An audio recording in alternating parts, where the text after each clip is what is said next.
Hey guys, welcome back to another Dave's Outdoorsy Stuff and another one of the quick whittle series. Today is perfect time of year to have a go at some willow whistles. Nice and easy to do, great fun, especially for kids, and teaches them as well about depth and sound and all the rest of it if you want to really get into that. But ultimately it's just a bit of fun. You can make them out of other trees as well, other woods and branches.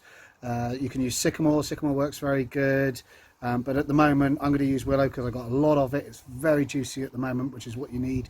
Very heavily filled with sap at the moment, and that's it really. I'm going to go chop a branch off. So I've got a fresh branch. All you're going to need is a bushcraft knife and some gloves for your hands. So let's get started and I'll show you how. Okay then, so I've got my branch here, freshly cut from the tree.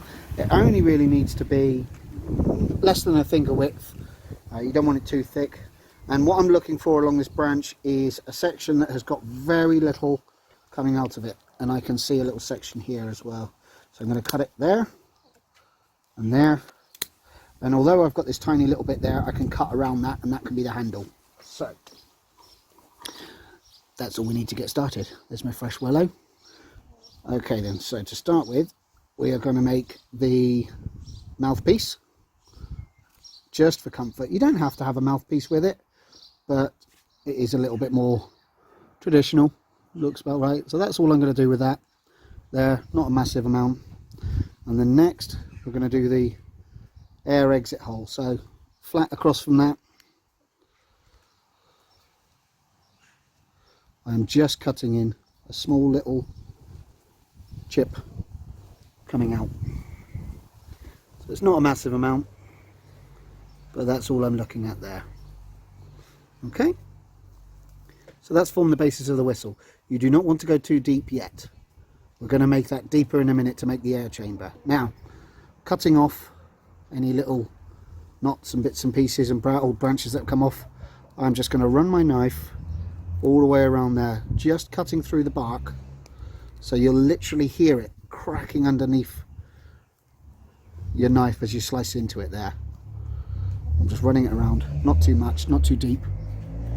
And then I'm flipping my knife around. I'm going to position the whistle on my knee, and I'm just going to bash it very lightly, not too much. Obviously mind your hands with the knife blade there,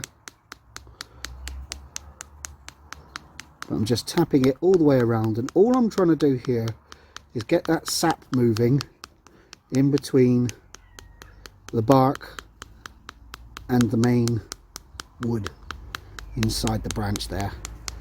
And I'm just trying to loosen it, because in a minute we're going to try and twist that top off in one piece. And that's the most difficult part about this. You'll probably go through about 3 or 4 whistles before you get one right the first time. And then all I'm looking for, just on the tip of my knee there, you could probably just see it in the camera, little bits of sap coming through onto my leg, and that's probably about all right now. And then I'm just going to grip it between 2 hands and just gently twist, and that just popped right off there. So I'm just sliding it off ever so gently, because that bark will split and you do not want it to split. So I'm going to put that down there safely. So you're left with this little bit now. Now what we're going to do is we're going to start off by making this chamber longer and deeper. Now when it comes to sound, the longer and deeper the note will be on your whistle. The shallower it is, the higher pitched it will be. But I like to get just below the pith really, or just into the pith, and that's usually a good one. And if you don't like it, if it's too high for you, you can always slightly and slowly take the top back off again and start again. But that's what I'm going to do there, moving it like that. Almost looks a bit like I'm trying to start a tent peg up here, but there we go.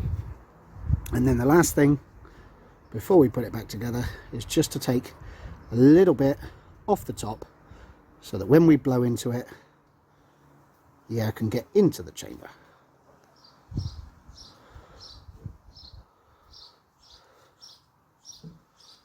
Just like that. So it's nice and flat on top there. I'm coming around. I'm just going to make sure that that is nice and even. Now if you are using willow like me, just try and get rid of what we call the fuzzies, those little bits coming off of it, because willow can be notoriously stringy But once you've done that and you're happy with it, you get your cap and you slowly put it back down into place. And then if all goes well, give it a little blow. Nice easy whistle. There we go. There you go. So that's it. One nice easy willow whistle. You can keep it in your pocket, you can throw it around, you can give it to your kids, whatever you wanted to do. Nice and easy to do, great fun to do as well. A little bit of a play, something to do for 10 minutes. Doesn't take long and nice and easy. Once you've got the hang of it, you've got it. It's like riding a bike. Incidentally as well, that's also where the saying wet your whistle comes from, because when this dries out it won't work. Soak it in a load of water for a little bit and it should, touch wood, get you back to normal again. Thanks for watching, guys. If you liked what you see, please do hit the subscribe button and the like button. Have a look back on some of the videos if you haven't seen my other videos as well. There's plenty of little projects and things to do on there. Also, as I've forgotten to say on all my other videos as well, I do have Instagram and I'm on Facebook as well. Just search for Dave's Outdoorsy stuff on there too, and see some of the stuff that I get up to that I don't put there on YouTube. Cheers, guys. Bye.